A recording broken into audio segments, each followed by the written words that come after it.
Then Oba did the unthinkable. He unzipped his trousers. His friends' eyes widened, their mouths dropping open in shock. "Oh, bah! What are you doing?" one of them whispered urgently. But Oba only laughed, a cruel, arrogant laugh that seemed to echo through the crowded market. "If she drinks my urine," he sneered, "I will give her money." The beggar woman's eyes filled with horror. Her lips trembled as she tried to crawl back, but her frail body was too weak. Before she could move, Oba released a stream of urine on her. The hot, foul liquid splashed across her clothes, ran through her hair, and soaked into her thin skin. She let out a weak cry. "Please, please, my son, stop!" she begged in a trembling voice. The marketplace fell silent. Women who had been calling out the prices of yams and peppers froze in shock.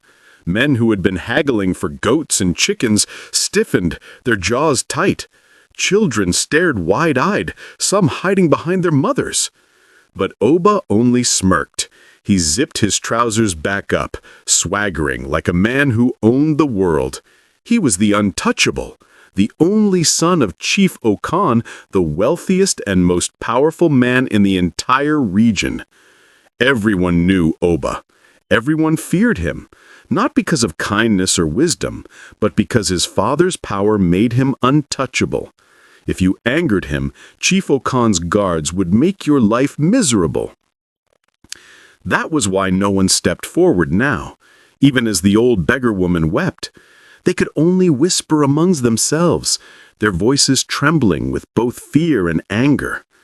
Oba turned away, his expensive silk shirt catching the sunlight, his leather sandals stamping confidently on the dusty ground. His friends, 4 young men almost as arrogant as him, burst into loud laughter. "Oba, you are too much," one laughed, slapping him on the back. Another clutched his stomach, tears in his eyes from laughter. "That woman will never forget you, my brother. You disgraced her forever." But not everyone was laughing. Among them stood Tunde, the only one with a conscience. He frowned, unease gnawing at him. He leaned closer to Oba and whispered, "You shouldn't have done that. This land is full of spirits. What if she was one?" Oba threw his head back and laughed even louder. "Ha! Spirits! My father's money is more powerful than any spirit. Even if she were one, we can buy her off."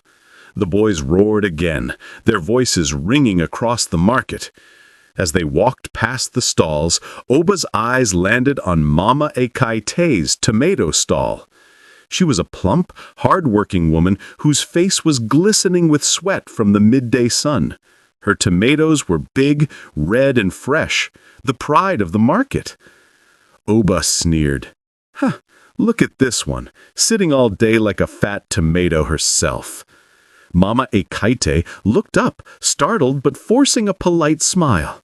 "Good afternoon, young master. How may I help you today?" Instead of answering, Oba reached into the crate beside her stall and scooped up a handful of her finest tomatoes. He weighed them in his palm, smirked, and, without warning, flung them onto the dusty ground. The tomatoes burst apart, juice and seeds spilling everywhere. The crowd gasped. Mama Ekaite's heart stopped. Those tomatoes had taken hours to pick. She had risen before dawn to harvest them from her small farm, praying she could sell them to feed her children that evening. She scrambled down from her stool, her heavy frame moving quickly as she dropped to her knees. "No, no, no, my tomatoes," she wailed, tears rolling down her cheeks as she tried to gather the ruined fruits, but they were spoiled now, unsellable. Oba folded his arms and smirked. "You should be grateful," he said coldly.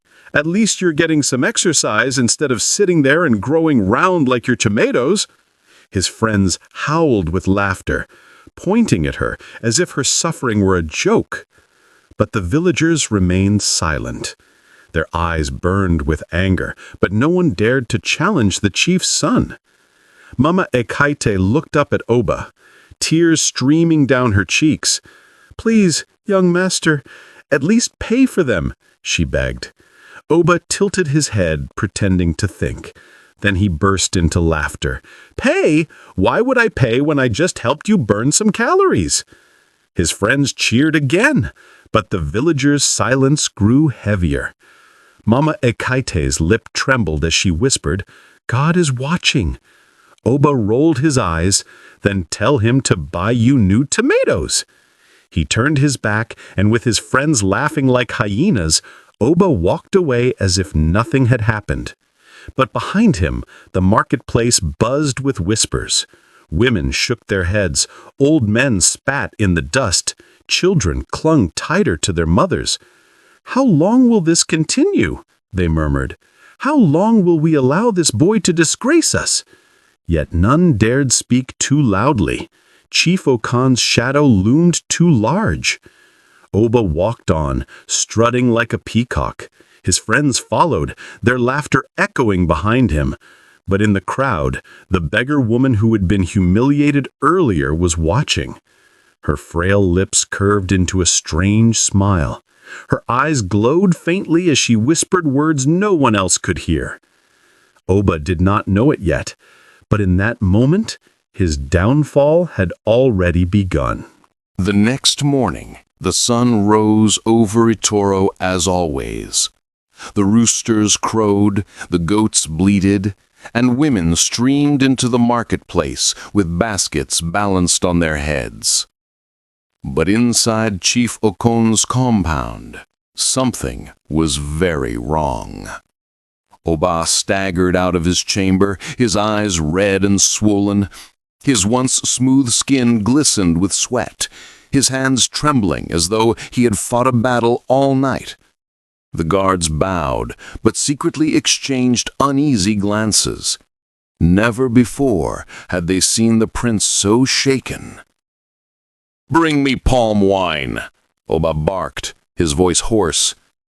A servant rushed to obey, bringing a calabash filled to the brim.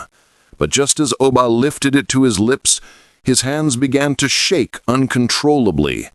The calabash slipped from his grasp and shattered on the ground, spilling the wine into the dust. The servants gasped. Oba had never been clumsy before. His hands, once steady and proud, were suddenly weak. Oba's face darkened with shame. He slapped the nearest servant across the cheek. "Fool! Why would you bring me a weak calabash?" But even as he spoke, his voice cracked strangely, like two voices fighting for control, one his own, the other deep and hollow. The servant fell to his knees, terrified. From outside the compound, a group of villagers passed by on their way to the market. They heard Oba's strange voice and whispered among themselves. "Have you heard? They say the prince did not sleep last night. They say he screamed like a child, holding a machete as if spirits were chasing him." By midday, the rumors spread like wildfire. The once proud Oba was now the subject of gossip. But Oba, too arrogant to hide, walked to the marketplace with his friends. He wore his finest silk robe, gold around his neck, and sandals polished to shine. He strutted as usual, his head high. "Let them look at me," he muttered under his breath. "I am still the son of Chief Okon. No one dares to laugh at me." The marketplace went silent as he entered. Men lowered their eyes. Women paused in their selling. Children hid behind their mothers. All waited to see what the spoiled prince would do. Oba spotted Mama Ekate, the tomato seller whose goods he had ruined days earlier. She was arranging her fresh harvest with care, her face stern. Oba smirked. "Ah, Mama Ekate, I hope your fat tomatoes are not crying today." But before she could reply, Oba suddenly froze. His face twisted. His eyes bulged as though he had seen something no one else could see. He pointed at the tomatoes and screamed, Blood! Blood! They are covered in blood! The market gasped. Mama Ekate looked down. Her tomatoes were as red and fresh as always. But Oba staggered back, trembling, his robe slipping off his shoulder. His friends rushed to him. "Oba, what is wrong?" Oba clawed at his chest. "They are watching me. Can't you see them? Spirits in the market. They're laughing at me." He spun in circles, his robe tangling around his legs. He slipped and fell face first into the dust. The entire market gasped again. Oba, the proud, untouchable son of Chief Okon, had fallen like a common drunkard in front of everyone. The villagers who had suffered under his cruelty could not hold back. Some covered their mouths to hide their laughter. Others whispered boldly now. "Ah, the spirits have caught him. Pride truly does go before a fall. Even his father's wealth cannot protect him now." Mama Ekate, her hands on her waist, shook her head slowly. "Did I not say God is watching? Look at him now, rolling in the dust he once poured my tomatoes into." Oba scrambled up, his robe filthy, his pride in tatters. His face burned as he shouted, "Silence, all of you! I am Oba, son of Chief Okon. How dare you laugh at me?" But his voice cracked again, splitting into two tones, one his own, the other hollow and mocking. The crowd gasped and stepped back. Even his friends trembled. And then, to his horror, Oba lost control of his body. His legs shook violently. His arms flailed as though pulled by invisible ropes. He fell again, rolling on the ground, dust clinging to his silk robe, his gold chain snapping in two. Children cried. Women screamed. Old men shook their heads. "Ah," Pa Adigunda Hunter muttered, "the storm has begun." Finally, Oba's friends lifted him from the ground, dragging his shaking body away from the marketplace. His humiliation was complete. The boy who once made others kneel in shame had himself become a spectacle of disgrace. That evening, the village buzzed with talk. Around fires, in compounds, at riverbanks, everyone repeated the story. Oba saw blood in tomatoes. Oba rolled in the dust like a madman. His voice is no longer his own. But in a dark corner of the market, the beggar woman sat with her head bowed, humming her strange song. Her lips curved at that same unsettling smile. She whispered, "The proud shall be humbled. The arrogant shall be brought low. The shame of Oba has only just begun." And somewhere in the night, thunder rumbled again, though the sky was clear. The land itself seemed to be waiting for what was yet to come. The rooster crowed, and the first rays of dawn lit Chief Okon's grand compound. But inside Oba's room, the air was heavy with shame. His bed was soaked, the mattress dripping with urine. Oba sat on the edge of the bed, his head in his hands. His pride burned hotter than fire. He had not wet the bed since he was a child. Yet here he was, the son of the wealthiest man in Itoro, sitting in his own mess. Before he could hide it, his sister Ideaze pushed the door open with his breakfast tray. The stench hit her nose immediately. She froze, then her lips curved into a wicked smile. "Oba, the great prince of the village," she said loudly, "has turned into a baby who wets the bed." Oba jumped up, rage flooding his face. "Shut your mouth!" But it was too late. Ideaze darted out into the courtyard, shouting at the top of her voice, Come and see! Oba has peed on himself like a baby!" His other sisters ran out, laughter bubbling from their throats as they pointed at him dragging his mattress outside. They clapped their hands, singing mockingly, "Oba, the chief's son, wears silk by day but wets the bed by night." Oba's face turned crimson. He wanted to strike them, but he knew his father's wives would intervene. So he swallowed his anger, teeth clenched, and muttered to himself, "It was just a mistake. I drank too much palm wine last night. It will not happen again." But fate was not done with him. Later that day, Oba strode into the marketplace with his friends, his pride stitched back onto his face like a mask. He wore his richest robe, golden embroidery shining in the sun, as if to erase the morning's humiliation. The villagers bowed their heads when they saw him. The whispers rippled quietly through the stalls. Everyone had already heard about the bedwetting. Gossip moved faster than the wind. Oba, determined to show his power, spotted a young woman standing by a fabric stall. She was tall, graceful, her skin glowing in the sun. Her name was Ifunanya, and many men admired her beauty. Oba smirked and approached her with his usual arrogance. "Ifunanya," he said, tilting his head proudly, "a flower as fine as you does not belong in this dusty market. Come, walk with me. I will buy you anything you desire." Ifunanya glanced at him once, then turned her face away, arranging cloths neatly as if he was invisible. Oba's pride flared. He stepped closer, lowering his voice. "Do not pretend you cannot hear me. Every girl in this village dreams of my attention." Just then, the unthinkable happened. A warmth spread down his thighs. His body stiffened. He looked down in horror. His fine robe was darkening. Streams of urine poured down his legs, dripping onto the earth below. The market froze in silence.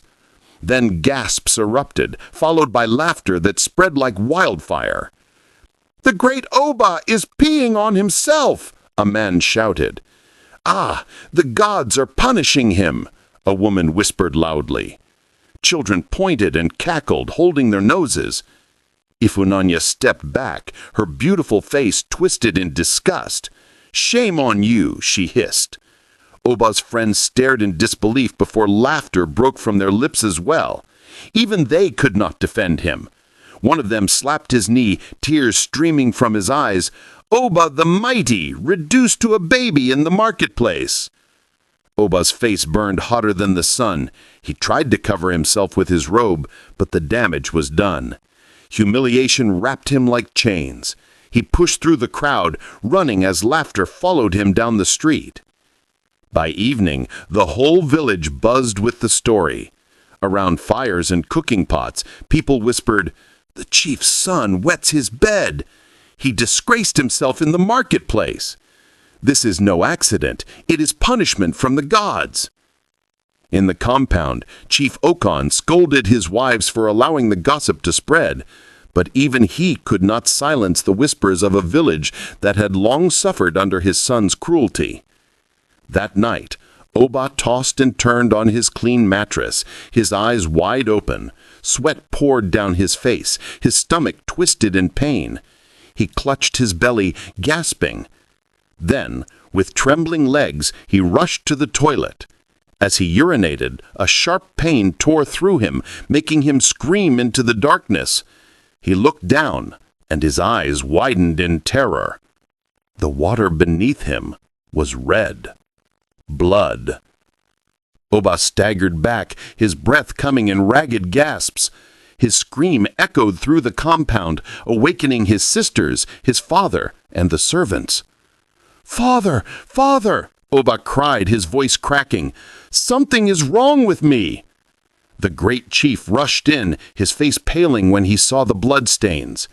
The curse had tightened its grip, and the shame of Oba was only beginning.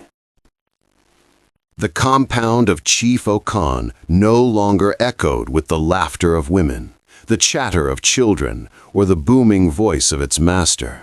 Instead, it was filled with whispers, muffled sobs, and the groans of his only son. Oba, once the pride of his father, now lay curled in his bed, trembling. The strong, arrogant boy who once walked the village like a lion had been reduced to a weak shadow. Every few hours he would cry out in pain as blood stained his wrapper. His sisters no longer mocked him. They were too frightened of what they saw. Chief Okon, desperate and terrified, did what any wealthy man in his position would do. He sought the wisdom of modern medicine. He ordered his servants to prepare the carriage at dawn. Together with Oba, he traveled to the town hospital, then to the city hospital, and finally to the great teaching hospital across the river. Everywhere he went, doctors poked and prodded, ran tests, and shook their heads. "Sir," one doctor said solemnly, "we find nothing wrong with him. His body is fine, but something beyond science is at work here." Another physician whispered when he thought the chief could not hear, "This is not sickness, this is curse." Chief Okon slammed his fists against the table. "Nonsense! I do not believe in such backward talk. My son will be cured." But when they returned to the village, after weeks of fruitless travel, Oba's condition had worsened. His bladder failed him. He could not control when he urinated, whether day or night. His father's wealth bought him special adult diapers, imported secretly from the city, but word spread like wildfire. "Oba the baby!" children sang in the streets. "The chief's son wears cloth like an infant," villagers whispered behind their hands. Oba stopped leaving the compound. He sat alone, wrapped in shame, glaring at the walls as though they mocked him. His friends, once loyal companions who followed him for his money and power, began to disappear. One by one, they stopped visiting. The laughter they used to share in palm wine joints turned into laughter at his expense. Only one remained, Tunde. Tunde, tall and broad-shouldered, was not as rich as Oba, but had always been his closest companion. He sat by Oba's side one evening as the sun dipped below the trees. The air smelled of firewood and roasted maize. Oba, pale and hollow-eyed, whispered bitterly, "Look at me, Tunde. Once I commanded fear in this village. Now I cannot walk without people pointing and laughing. Even my own body has betrayed me." Tunde leaned close, his voice low and steady. "Oba, you offended the wrong person. This is not sickness. This is punishment." Oba's eyes narrowed. "Punishment? From who? Who dares to curse the son of Chief Okon?" Tunde shook his head slowly. "The gods do not strike without reason. You humiliated too many people. You spat on the poor.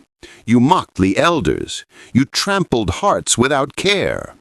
Now someone has carried your name to powers that are beyond men." Oba tried to sneer, but his lips trembled. For the first time, fear crept into his proud eyes. That night, Chief Okon sat alone in his chamber, his head heavy in his hands. His wives dared not disturb him. The mighty chief, who once believed money could solve every problem, was now a man broken by helplessness. Suddenly, the door creaked open. One of his most trusted guards entered, bowing low. "My chief," the guard said carefully, "forgive me, but there are whispers in the village. They say there is one who can help your son." Chief Okon lifted his head sharply. "Who?" The guard lowered his voice.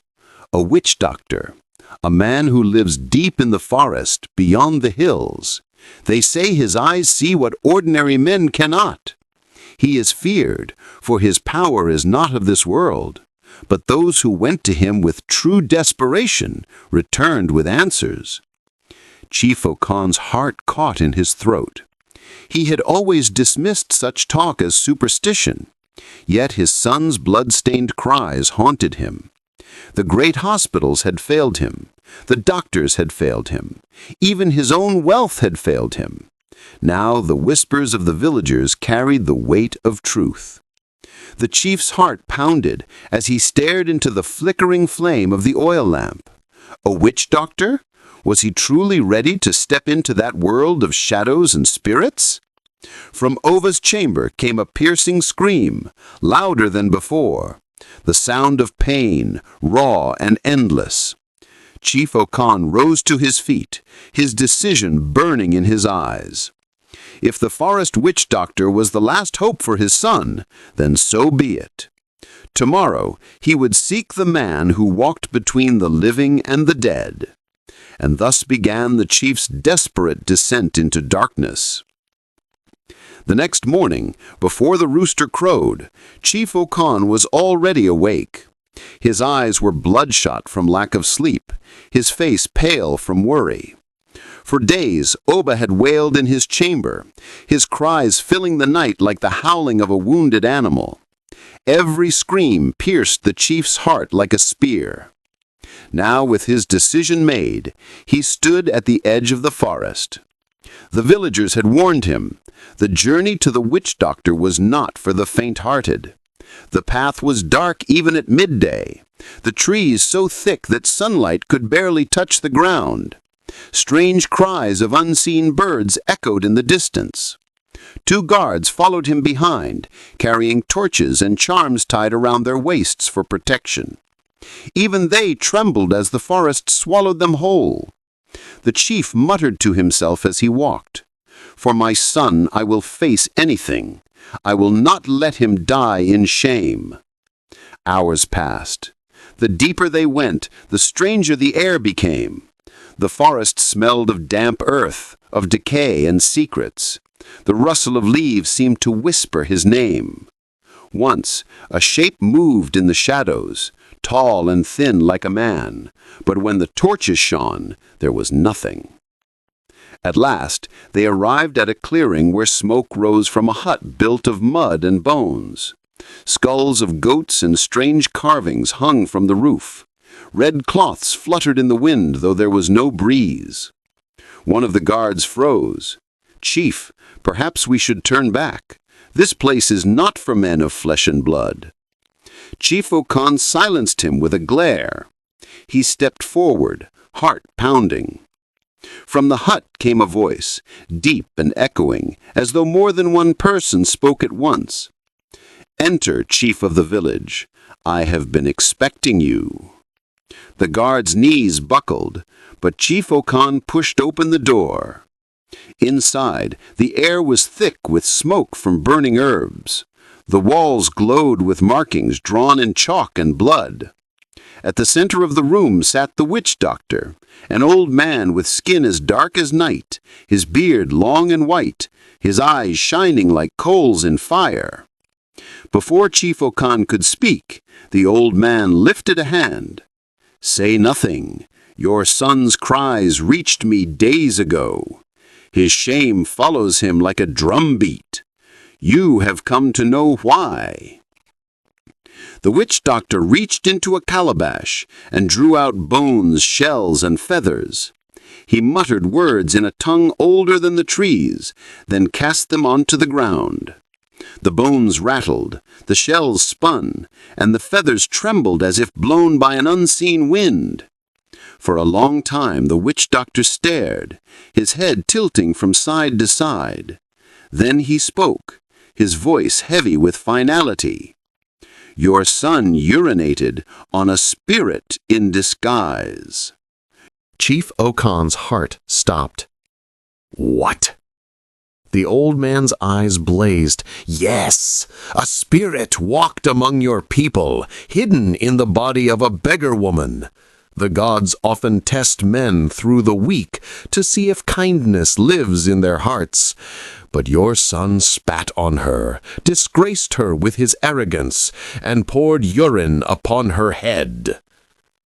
Chief Okon staggered back, clutching his chest. His mind raced. He remembered the beggar woman, the one people said vanished after Oba mocked her. He had ignored it then. Now the truth was unfolding like a nightmare. "Tell me what to do," he cried desperately. "Tell me how to save my son." The witch doctor's voice dropped to a whisper. "Only forgiveness can lift the curse. If the spirit forgives him, the chains will break." Hope leapt into the chief's heart. "Then I will find her. I will beg. I will pay with all I own." The witch doctor's expression turned grim. "You cannot. She died that very night. Her body lies in the soil, but her spirit walks, angry and restless." The flames in the hut flickered violently, as if the very forest shuddered at his words. Chief Okon fell to his knees. "Then it is over. My son is doomed." The witch doctor leaned forward, his glowing eyes piercing through the smoke. "Her spirit still walks, but she is not merciful." The words hung in the air like a death sentence. At that moment, a cold wind swept through the hut, extinguishing the torches. In the darkness, Chief Okon swore he heard the soft sound of a woman's laughter, low, mocking, and filled with vengeance. The night was heavy with silence. The moon, pale and watchful, hung low in the sky like a witness waiting for judgment. Oba sat in the courtyard of his father's compound, trembling. For weeks, shame and sickness had tormented him, but tonight was different. Tonight, the air itself seemed to throb with menace. Chief Okon had returned from the forest with news no father wished to bear. His words still echoed in Oba's mind. "The witch doctor said you urinated on a spirit in disguise. She died that very night, but her spirit still walks." Oba had laughed weakly at first, calling it madness, but laughter had long deserted his heart. Now every sound in the night made him shiver. At midnight, when the village slept, the wind rose. It whistled through the compound, bending trees and rattling windows. Then suddenly, all fell quiet. Not a dog barked, not a cricket chirped. The stillness was broken by a whisper. "Oba." Oba froze. His eyes darted wildly, but no one was there. His sisters clung to their mother in fear. His father, Chief Okon, stood tall, though his knees shook beneath his flowing wrapper. The whisper came again, louder, carried on the wind. "Oba." Then from the corner of the courtyard, mist began to rise. It swirled like smoke, taking shape. Slowly, painfully, the figure of a woman emerged, bent, frail, and wrapped in rags. Her face was pale, her eyes glowing like burning coal. It was the beggar woman. Oba let out a cry and fell to the ground, covering his face. His body shook as if seized by fever. "No, no, leave me, forgive me!" The ghost drifted closer, her feet never touching the earth. Her voice was calm, yet it cut through the air like a blade. "You disgraced me with your arrogance. You poured urine upon me, laughing as I wept. You mocked the poor, the weak, and the helpless. Now you know how it feels to be mocked." Oba beat his chest, tears streaming down his face. "I was foolish. I was blind. Please, spirit, have mercy." The ghost tilted her head, her eyes narrowing. "Mercy is not given freely, Oba. If you want life, you must earn it." Chief Okon stepped forward, raising his staff. His voice was strong, though fear cracked at the edges. "Spirit, I am Chief Okon, custodian of this land. Spare my son. Take me instead." The ghost turned, her gaze falling upon him. A sudden gust of wind howled through the compound, striking the chief so hard he stumbled backward. His staff flew from his hand. Thunder cracked overhead, though the sky was clear. "Silence, chief," the ghost thundered. "You spoiled this boy. You raised him without discipline. You let his pride fester like rot. Do not speak to me of mercy. You are as guilty as he." The villagers, roused by the commotion, gathered outside the compound. They peered over the fence, their eyes wide, their voices hushed. The entire village bore witness as the ghost declared her judgment. Turning back to Oba, the spirit's voice softened, though it chilled him more than her anger. "You want forgiveness? Then you must serve. The same hands that mocked will now work in humility. The same mouth that insulted will now beg for pardon. You will bow to those you scorned. You will labor for those you despised." Oba crawled forward on his knees, clutching the edge of her rags, though his hands passed through her ghostly form. "I will, I swear, only lift this curse." The spirit's face twisted into a terrible smile. "Then begin your punishment immediately. Go to those you mocked. Go to those you disgraced. Serve them until your heart learns humility. Fail, and the curse will kill you." The wind rose again, howling like a beast. The ghost's form dissolved into smoke, spiraling upward into the night sky. A final echo lingered, carried on the wind. "Serve or die." The courtyard was silent once more. Only Oba's ragged sobs and the faint crackle of the oil lamp remained. The villagers outside whispered among themselves. "The spirit has spoken. Oba must serve." Some pitied him. Others sneered, saying, "Now he will learn what it means to be human." Chief Okon knelt beside his son, his mighty shoulders trembling. For the first time in his life, the chief had no power, no words, no wealth to protect his family. Only silence, shame, and the command of a spirit remained. Oba lay in the dust, broken and terrified. His punishment had begun, and the whole village would be watching. The next morning, the sun rose slowly over the village, but for Oba, it was not the dawn of another day. It was the dawn of his punishment.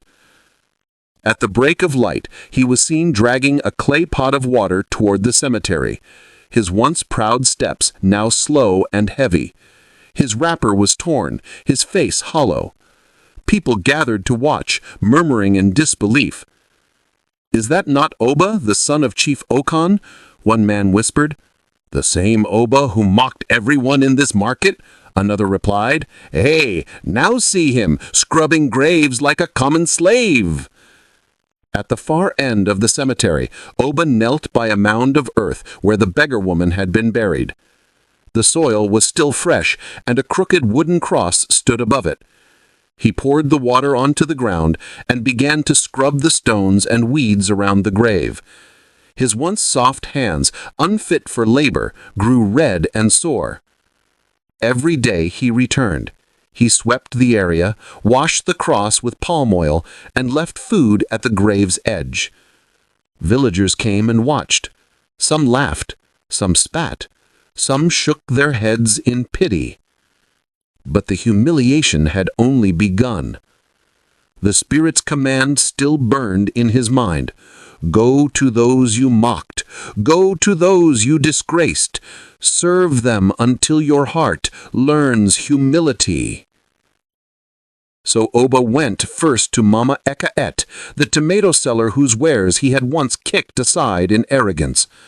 She sat in her market stall, arms folded, her face stern. Oba fell to his knees in front of her. "Mama Ekaet, forgive me. I was blind with pride. Let me work for you." The market women gasped, covering their mouths. Oba, the prince of the village, kneeling before a poor widow. Surely the world had turned upside down. Mama Ekaet's lips trembled. She remembered the day he had mocked her, how she had wept in shame. Part of her wanted to spit in his face, but her heart softened. With a sigh, she pointed at her stall. "Wash those baskets. Carry the load of tomatoes from the stream. Let me see if your hands can do what your mouth could not." Oba bowed low. "Yes, Mama." From that day, the arrogant son of Chief Okon became a servant in the market. He scrubbed baskets until his fingers bled. He carried heavy loads on his back while children pointed and laughed. He fetched water, washed mats, and even swept the dusty ground where villagers spat. The worst came when he approached Adana, the beautiful maiden who had once rejected him. Adana stood tall, her face calm, but her eyes watchful.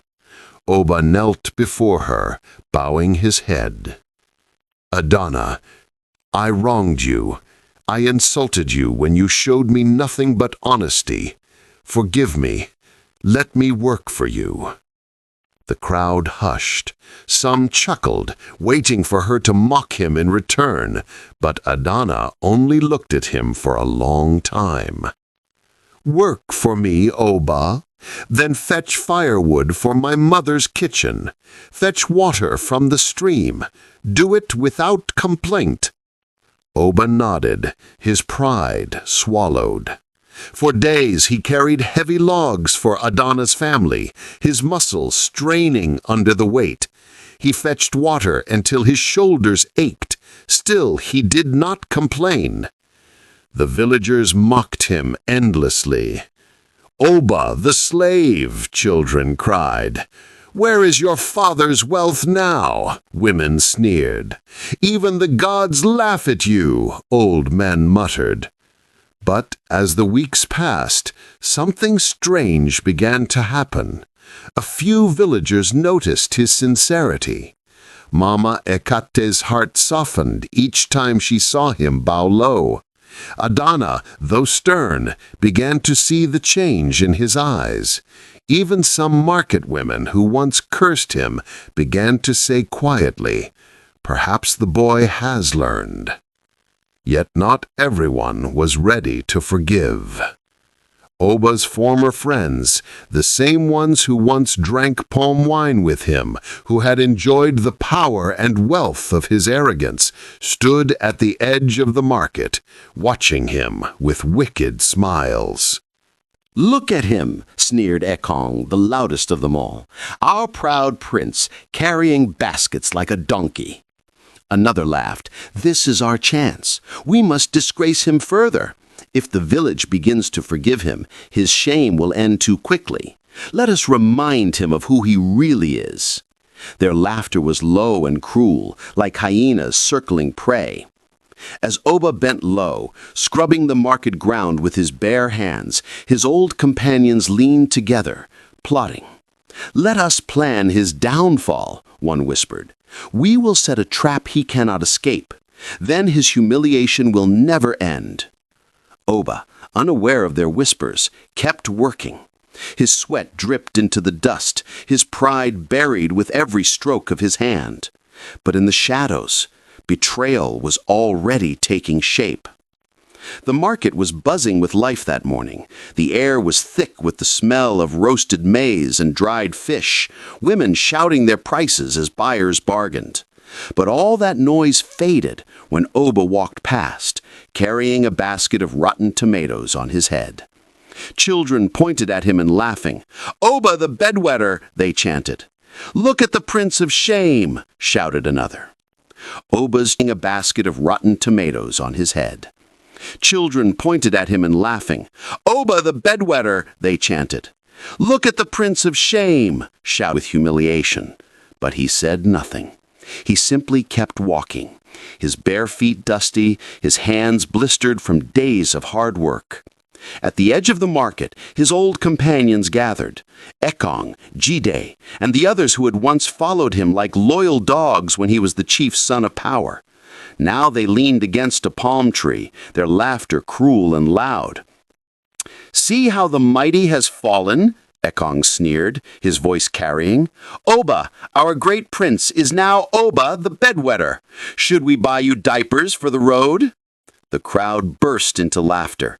Even the women at the stalls could not hide their chuckles. Oba lowered his head, his stomach twisting. Every word stabbed him like a knife, but he knew he could not fight. Not anymore. Only one voice broke the mockery. "Enough!" Tunde barked, stepping forward. His face was stern, his fists clenched.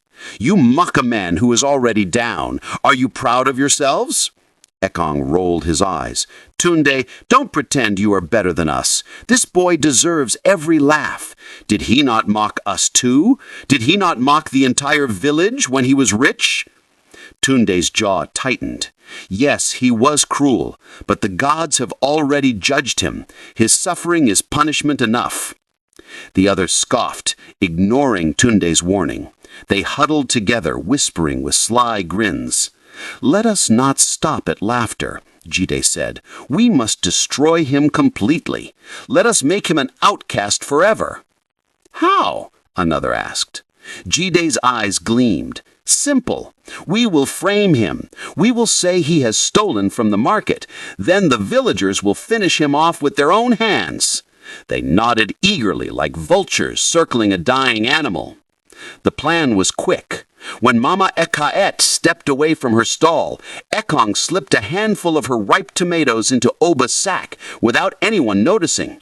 Then he raised his voice, his tone sharp with false outrage. "Thief! Thief!" Ekong shouted, pointing at Oba. "He has stolen from Mama Ekaet's stall!"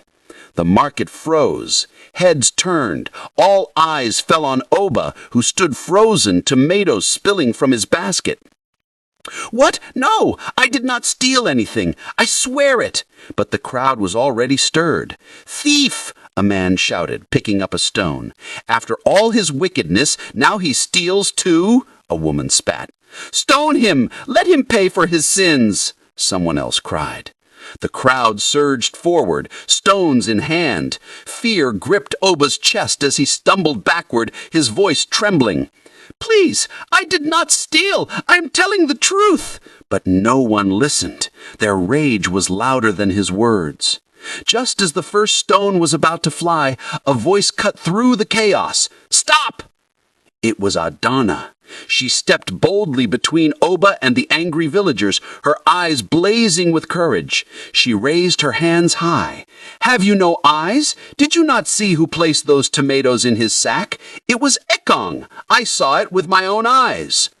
The crowd hesitated, murmuring. All eyes turned to Ekong, who shifted uneasily under their gaze. Adana's voice grew sharper.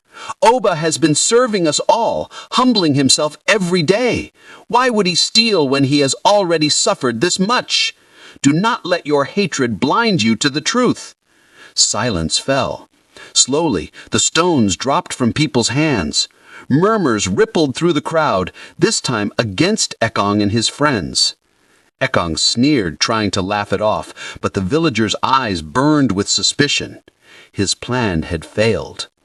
Oba, trembling and weak, sank to his knees. Tears filled his eyes as he looked at Adana. You defended me," he whispered, his voice choked with emotion. Adana's gaze softened, though her words were firm. "Not for you, Oba, for justice. The gods may punish, but we humans must be fair." The crowd began to disperse, some whispering in shame for nearly stoning him, others muttering that perhaps Oba had truly changed. Oba bowed his head, tears dripping onto the dusty ground. For the first time, he felt something different, not humiliation, not fear, but gratitude.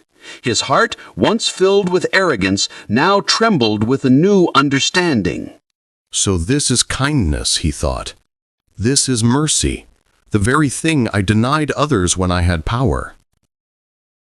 That night, Oba lay on his mat in silence, his body weak but his spirit restless.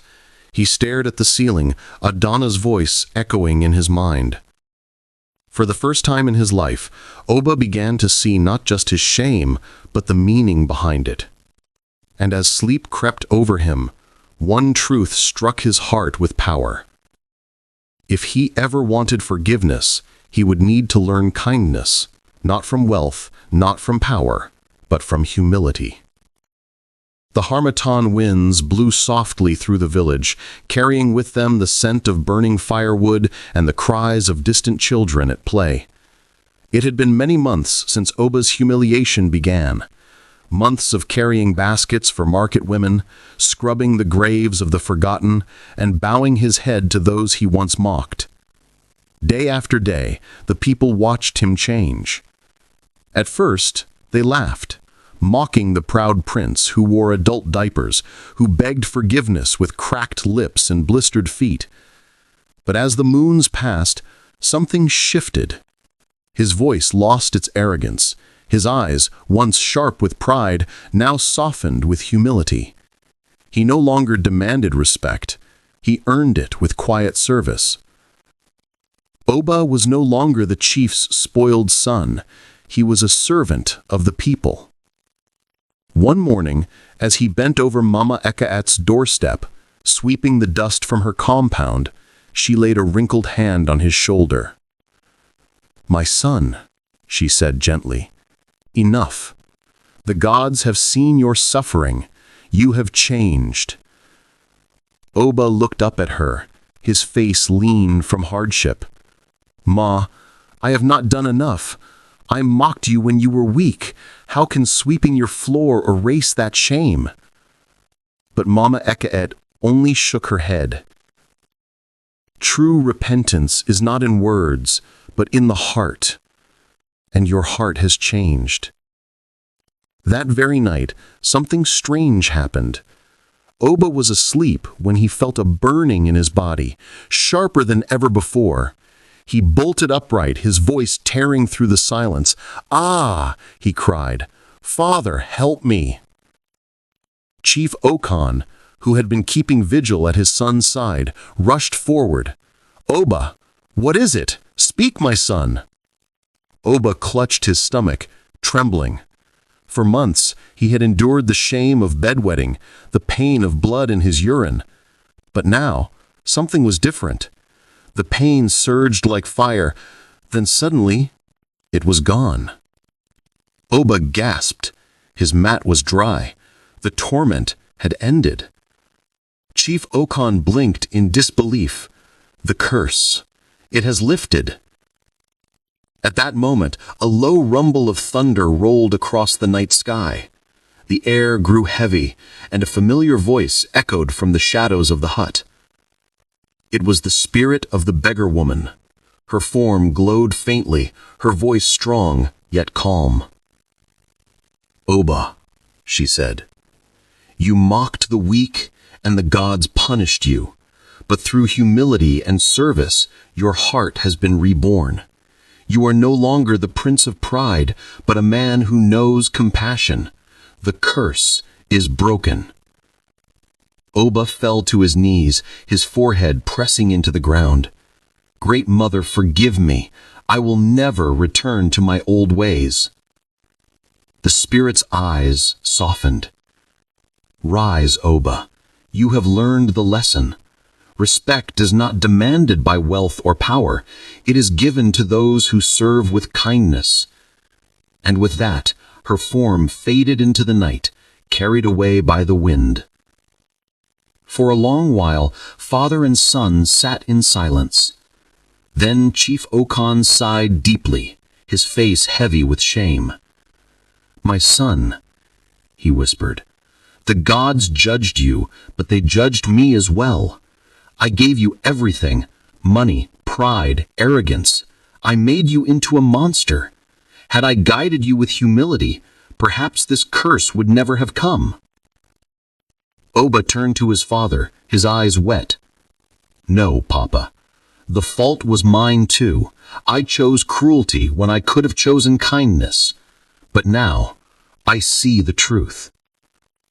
The next morning, the villagers awoke to find Oba walking through the market, not as the proud prince of old, but as a humble man. He bowed his head in greeting, helped a child carry water, and thanked the women who once mocked him. This time, there was no laughter. Instead, the villagers watched in awe as the once arrogant son of Chief Okon became a man of humility. Slowly, respect returned, not out of fear, not because of wealth, but because of the quiet dignity with which he now lived. Even Adana, who had once despised him, nodded with quiet approval when he helped her fetch firewood without being asked. Mama Ekaet smiled whenever she saw him sweeping her compound, though he no longer had to.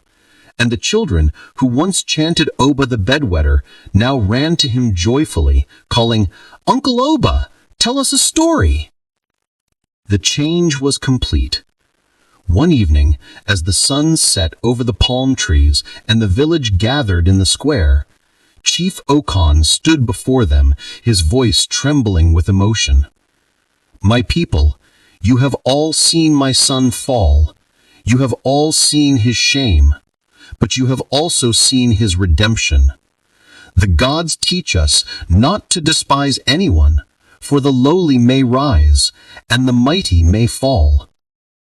He paused, his eyes sweeping the crowd. "Respect all, for the gods watch in silence. Pride leads to downfall, but humility restores life." The villagers murmured in agreement, their faces solemn. That night, under the golden glow of the moon, the story of Oba became a lesson not just for the chief's household, but for generations to come. And so the arrogant prince who once mocked the weak became the humble servant who earned true respect.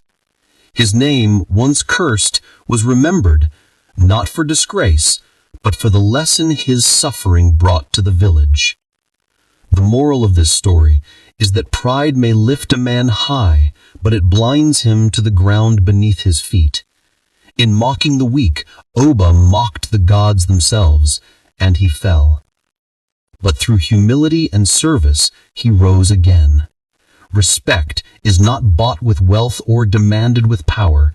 It is earned through kindness. The gods watch in silence, and they reward those who honor all, both great and small. Thank you for watching this interesting story. Please don't forget to like, share, and subscribe to my channel. See you next time.